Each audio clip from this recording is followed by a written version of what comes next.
We search for the most important biological diagrams that will appear in our paper and then answer them. So, first, listen carefully. If you're searching for important diagrams, this video will be very important for you because I'll also show you the diagrams, which are important, and the question asked on that diagram. I've also attached that question, so you'll also know that this diagram is the answer to this question, okay? So, you'll have a good experience, and you should take a good look at it in your notebook, review it with your class, and finally, if you like it, please share it. Okay? Let's see, when we talk about biology, there are 4 chapters in our biology. The first chapter is called Biological Processes. So, which important diagrams from biological processes appear in the paper? Similarly, the second chapter is Control and Coordination. What questions arise from control and coordination? The third chapter is, How do organisms reproduce? Which diagrams are important? And the fourth chapter is where no diagrams appear in our paper. Meaning, the diagram-related questions in our paper come from the first 3 chapters. Questions arise in 2 ways. One is based on MCQs. You'll find one diagram in the MCQs, any one of these, and the second will appear in your long questions, where you'll be given 4 marks. You'll have to name 4. Let's get started. All children, welcome to your favorite channel, Study Power Classes. Okay? Look, the first diagram, number 1, which is the most important, is the structure of a flower. When a question arises on the structure of a flower, how will it appear? Listen carefully. This flower is written as if its name was written in front of you. Look carefully. What is this green part you see? It's the sepal, right? These petals you see are the corolla.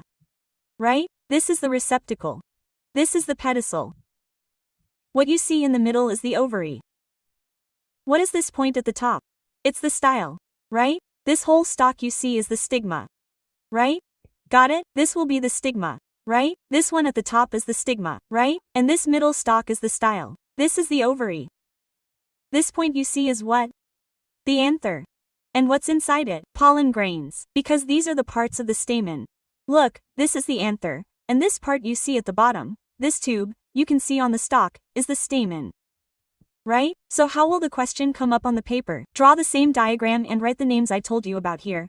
A, B, C, D for example. If this is the sepal, it will write it here. So tell me what's its name, okay? I've given you the corolla, it's called B, tell me what it is. I've given you the anther. It's called C, so tell me what's its name. So questions like this come from this diagram in our papers. It can also come in your MCQs. The name will come written down. You'll have to tell me which match is correct. And if it comes in the long question, you'll be given the name to write. Did you understand how it comes? Okay. So if you understand, then I'll put a diagram in front of you and tell you how the question comes on it. The second one is the most important. This is the first flower. Which is the second most important one? Son, this is your neuron, understand? Neuron, this is a neuron. Now, it's found inside our body. How does a question come on a neuron? The first thing you'll be asked in the paper is a long question. Describe the neurons in our body with a diagram. So, you'll have to draw this diagram and describe it. Yes, if you want to figure this out, or learn how to create all these diagrams, we have a method for that too.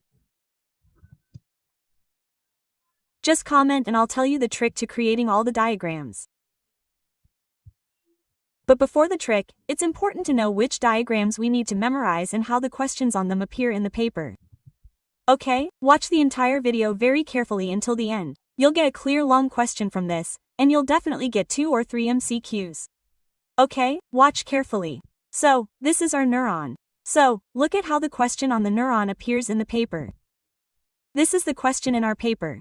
Okay, so, if you're asked about neurons, you'll be asked a question like this. Ma'am, see how to solve it. Listen carefully. This is an objective question, a number question. How many points is this? It's only 1. But it seems like a big question.